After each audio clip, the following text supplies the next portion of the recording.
morning, happy Monday, and welcome back to my channel. I'm heading to campus as usual on Monday mornings, and I'm heading over to my CAD class where I pretty much have to tweak and finalize all of my repeat tiles that I've made so far for all my designs, just because I think tomorrow is our official deadline to submit CAD files for the museum exhibition.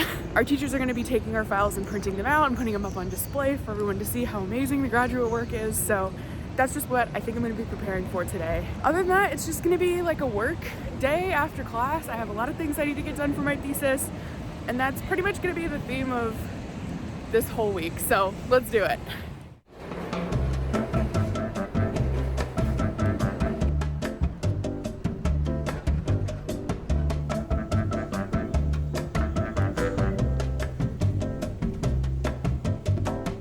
In last week's video, I impulsively decided that zebras were going to be a part of my thesis collection, and you saw me paint these zebra stripe-inspired motifs. This week, I scanned them in and I started playing around with them in Photoshop. This was the first version of a design that I came up with. The concept is there, but it still needs a little more work to make it look good.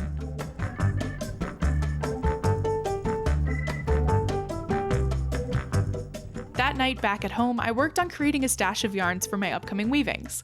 I started by scanning up the huge amount of yarn that you saw me spin on my spinning wheel last week. I divided the yarn into smaller amounts and then dyed them using my stock acid dye solutions, which are the colors of my thesis collection.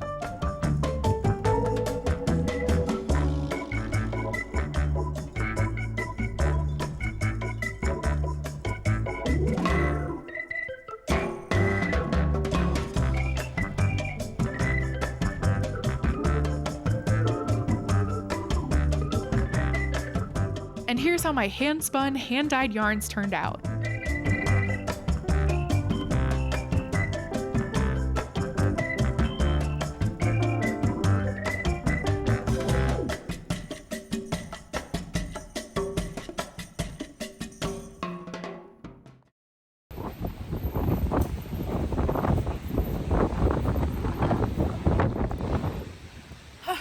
Hello, happy Thursday.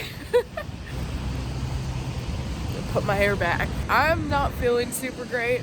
I think it's a combination of just seasonal change, allergies, and everyone getting colds right now. So I need today to be a really chill school day, a chill work day. We're gonna get through it and hopefully we're gonna get a lot of stuff done. I'm actually hoping to make some good progress on my silk scarf painting that I started last week. So that's pretty much gonna be the project of the day. We'll see how far I can get. So yeah, let's go.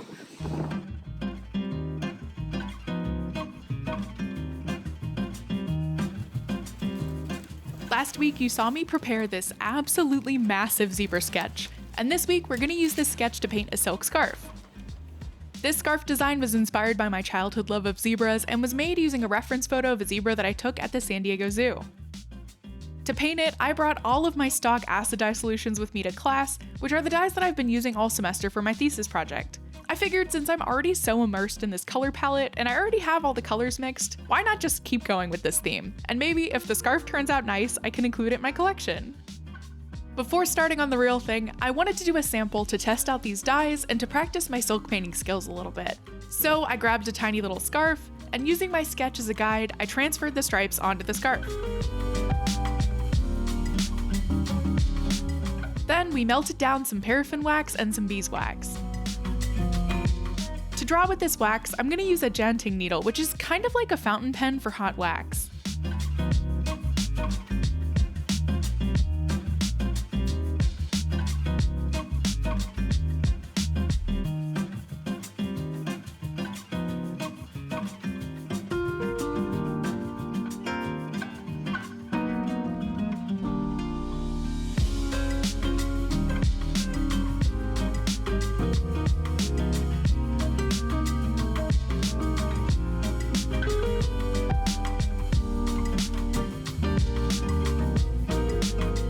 Then, using my acid dyes and a bit of citric acid solution, I started filling in the stripes.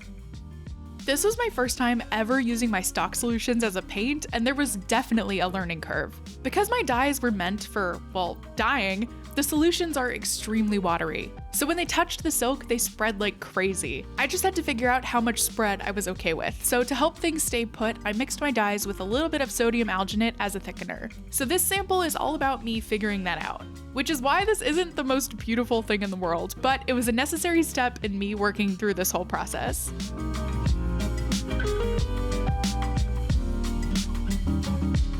Then I took everything I learned from that sample and I tried to do it better. For starters, I placed a sheet of plastic over my drawing so I could work directly on top of my sketch. Then I created my hot wax outline.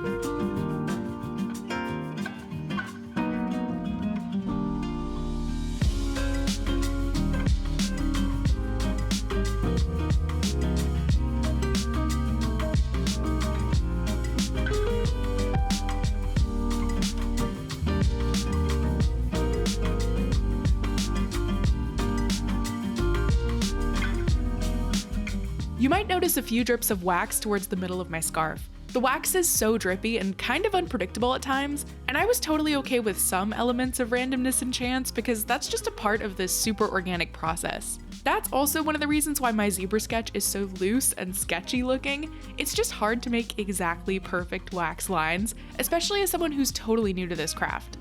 But while some drips are expected, I ended up making what I would consider a pretty big mistake, and I dripped a giant blob of hot wax right in the center of my zebra's face. I had a moment of panic, but then I decided to roll with it and make it a design element. So I started intentionally making some more wax splatters in and around the zebra. Once the wax was cooled, I started painting with my acid dyes. I definitely still found this process really challenging, but I decided that instead of trying to fight to control these dyes, I'd just let them do their thing. So even though some color ended up outside of the wax lines, I embraced that as a part of this organic experimental process. Later on, one of my professors gave me a beautiful yellow dye that was much brighter than my original acid dye, so my zebra would pop a little more. This was super kind, and that shade of yellow was absolutely gorgeous, but unexpectedly, the color ended up mixing kind of strangely with my acid dyes, and it created fluorescent green spots all over my zebra.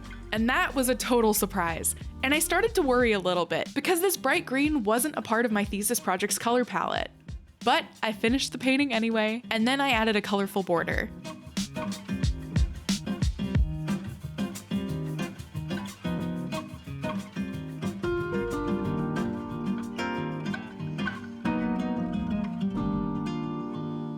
I then spent the evening steaming my piece to set the colors and to remove all the wax from the silk fabric. During the steaming process, some parts of the fabric accidentally touched, so there was a lot of weird blurs and blends of color, as well as outlines that faded, and just a lot of things that were totally unexpected.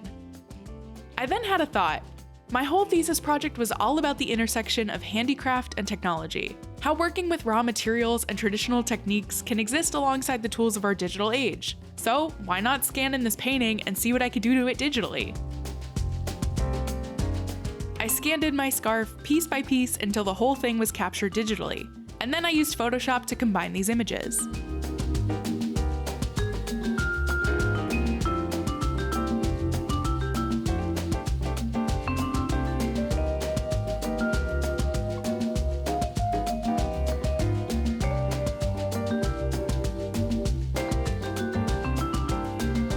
And then I spent the next few days digitally cleaning it up. My goal wasn't to totally erase all of the wild, unpredictable outcomes, but instead just to enhance the things that I thought were important. Like, for example, my zebra's eyes were a bit lost, so I made those pop again. And I added in some outlines that defined its face that I felt were needed for the image to make more sense. And those bright green spots? I actually really liked this green color, but I also made a purple version so that my zebra could fit into my thesis collection with perfectly coordinating colors. I kept the painting's uniquely handmade character, but I tried to refine it a bit, and I really love how it turned out.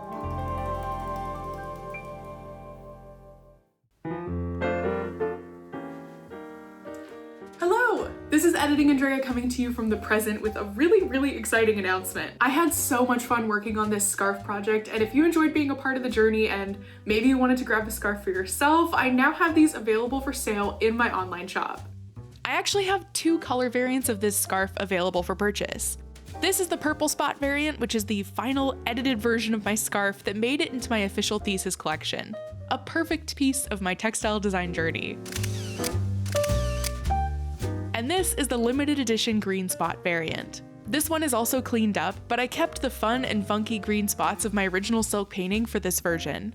This green one is a special treat for those of you who are following my vlogs as I publish them, so it's only going to be available for a short time and will disappear from my website after January 20th. So if you'd like the one with the bright green spots, get it before it's gone. And the one with the purple spots will stay on my website forever.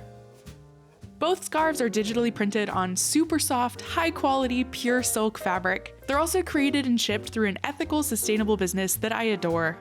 So if you'd like, feel free to check out my online shop, which I'll have linked in this video's description, and grab yourself a beautiful, whimsical piece of art. Thank you so much in advance for anyone who does make a purchase, and yeah, let's get back to the vlog.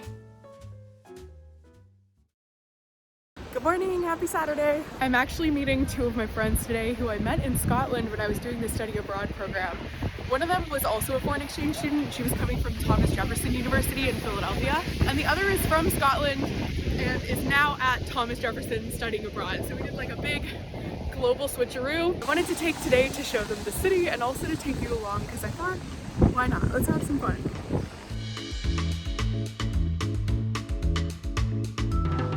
The 3 of us had a wonderful day exploring the city together, starting with a beautiful walk through Central Park.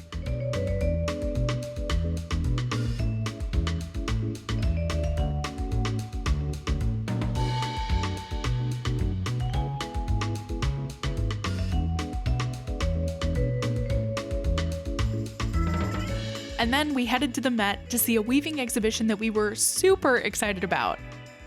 This exhibit was called Weaving Abstraction in Ancient and Modern Art, which juxtaposed weaving works of the ancient Andes as old as the first millennium BCE, alongside modern works of the 20th century from famous individuals like Annie Albers, Sheila Hicks, Lenore Tawney, and Olga de Amaral, who studied these ancient weavings. This exhibit shows how the ancient weavers used the loom's grid structure to develop bold, abstract patterns.